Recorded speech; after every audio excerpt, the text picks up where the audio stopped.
बिस्मिल्लाहिर्रहमानिर्रहीम। यूरिन की रिपोर्ट की सीरीज़ जारी है और अब हम बात करेंगे कि यूरिन की रिपोर्ट के अंदर अगर पस सेल्स ज़्यादा आ रहे हैं तो इसका क्या मतलब है, कितने पस सेल्स नॉर्मल हैं और कितने अब नॉर्मल। यूरिन के अंदर अमूमी तौर पे अगर आपके पस सेल्स 5 या 5 से ज़्यादा हो चुके हैं तो फिर हो सकता है कि आपको पेशाब में इन्फेक्शन हो। दूसरी पॉसिबिलिटीज़ क्या हो सकती है, बाज़ गुर्दा जो सा है ख़ास मर्ज़ में होता है और उसके अंदर भी ल्यूकोसाइट यूरिया हो रहा होता है, जैसे इंटरस्टिशियल नेफ्राइटिस वगैरह, तो उसके अंदर भी ट्यूब्यूल्स के अंदर से कुछ ल्यूकोसाइट्स आ सकते हैं। वो ज़रूरी नहीं कि वो इन्फेक्शन हो जिसमें जरासीम हो और एंटीबायोटिक देना हो, उसमें बाज़ उस वजह से भी यूरिन के अंदर कुछ पस सेल्स आ सकते हैं, लेकिन वो अमूमी तौर पर बहुत ज़्यादा नहीं होते, थोड़े से होते हैं। हो सकता है कि ये इन्फेक्शन मसाने का हो जिसे सिस्टाइटिस कहते हैं, हो सकता है कि वो रास्ते का हो यूरिथ्राइटिस, लेकिन ये भी मुमकिन है कि गुर्दे का अपना इन्फेक्शन और ये पस सेल ऊपर से आ रही। इसका फ़ैसला एग्जामिनेशन के साथ, अल्ट्रासाउंड के साथ और हिस्ट्री के साथ होगा। आपके लिए पर्सनली इसको डिसाइड करना बहुत मुश्किल है, आपके मॉलेज के लिए मैं उम्मीद करता हूँ कि आसान होगा। यूरिन के अंदर पस सेल्स आपके फ़र्ज़ करें कि 5 से ज़्यादा मैंने बताए, आपके 10 से ज़्यादा हैं तो फिर आपको उसके बारे में गौर करने की ज़रूरत है। लेकिन अगर आपके पास यूरिन के अंदर लिखा है न्यूमरस, बहुत ज़्यादा है, अंग्रेज़ी का वर्ड है, या 50+ लिखा होता, वो 50+ इसलिए लिखते हैं कि वो फील्ड जो माइक्रोस्कोप की होती है उससे ज़्यादा थे जो उन्होंने काउंट किए, तो ये बहुत ज़्यादा हैं और उन्होंने 50+ लिख के साबित किया कि पास बहुत आ रही है, थिंक अबाउट इट, अब इसके लिए क्या करना।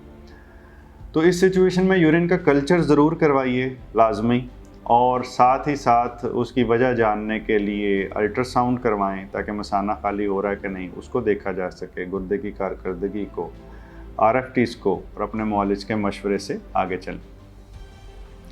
अगर आपको शुगर है तो उसमें शुगर का कंट्रोल होना बहुत ज़रूरी है। शुगर कंट्रोल नहीं रहेगी तो ये यूरिन के अंदर पस सेल्स बढ़ जाएंगे, इन्फेक्शन के चांस बढ़ जाएंगे।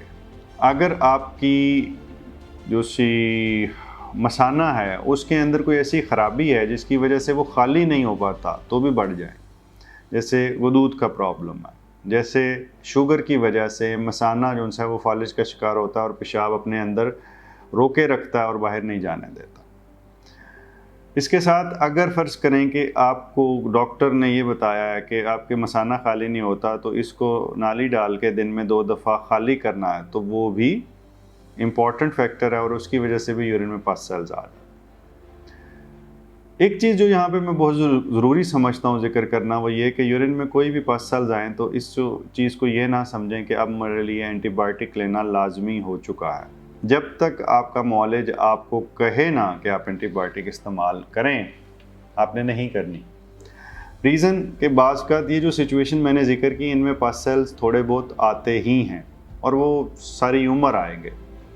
उसमें हमें हमेशा एंटीबायोटिक नहीं देनी, उसमें कुछ और इंडिकेशंस हैं जिनके मुताबिक फ़ैसला होता है कि आप ये पस सेल सिर्फ यहाँ तक लिमिटेड नहीं रहे, इनकी वजह से जिस्म मुतासर हो रहा है, बुखार हो रहा है, अलामतें बढ़ रही हैं और जिस्म के अंदर कुछ और तब्दीलियाँ आ रही हैं जो हमें बता रही हैं कि जिस्म के अंदर किसी हिस्से में इन्फेक्शन है। बाज़ यूरिन में पस सेल्स ज़्यादा नहीं होते, 4-5 ही होते हैं, लेकिन आपको बहुत ज़्यादा तकलीफ़ महसूस होती है, जलन महसूस होती है और डॉक्टर कहता है कि इसमें तो कोई ख़ास सर पस सेल नहीं है, आपको जो जलन हो रही है वो हो सकता है वैसे ही हो रही हो।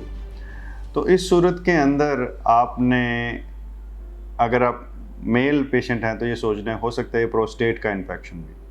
प्रोस्टेट के इन्फेक्शन में बाज़ यूरिन में उतने पस सेल्स नहीं आते, इन्फेक्शन थोड़ा सा कंसील्ड होता है और छुपा हुआ होता है उसी के अंदर, उस प्रोस्टेट के अंदर, और वो उससे बाहर पस सेल्स नहीं आ रहे होते, लेकिन इन्फेक्शन तो है।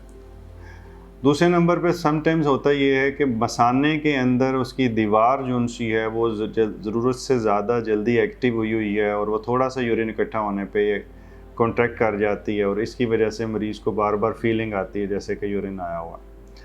तो ये फ़ैसला भी आपने अपने मुआलिज पे छोड़ देना। यूरिन का कल्चर की रिपोर्ट अगर आपकी पॉजिटिव आती है और जो एंटीबायोटिक आप इस्तेमाल कर रहे हैं उसके आगे R लिखा हुआ है तो ये एक मुनासिब बात नहीं है, फिर इसका मतलब है वो दवाई बदलनी पड़ेगी। उस सूरत में भी कौन सी दवाई इस्तेमाल करनी है आपने हमेशा अपने मुआलिज के साथ डिस्कस करना, और अगर वो दवाई बदलने चाहें तो करें। बड़ी रेयर सिचुएशन समटाइम ये है कि कल्चर की रिपोर्ट पे तो लिखा आता है कि ये दवाई जो उनसी रेजिस्टेंट है, लेकिन उतनी देर में दवाई काम कर रही होती है। तो मैं पर्सनली इस सिचुएशन में रिपोर्ट की बुनियाद पे दवाई नहीं बदलूँगा। अगर कोई दवाई काम कर रही है और मरीज़ का इन्फेक्शन उससे ठीक हो रहा है तो दैट शुड कंटिन्यू। हाँ, स्पेशल सर्कमस्टांसेस हो सकते हैं और वो हर इंसान में थोड़े थोड़े फ़र्क होते हैं और उसके मुताबिक फ़ैसले करने। अल्लाह ताला आपको मुकम्मल ज़िंदगी दे और दूसरों की ज़िंदगी मुकम्मल करने का शर्फ अता करे। शुक्रिया।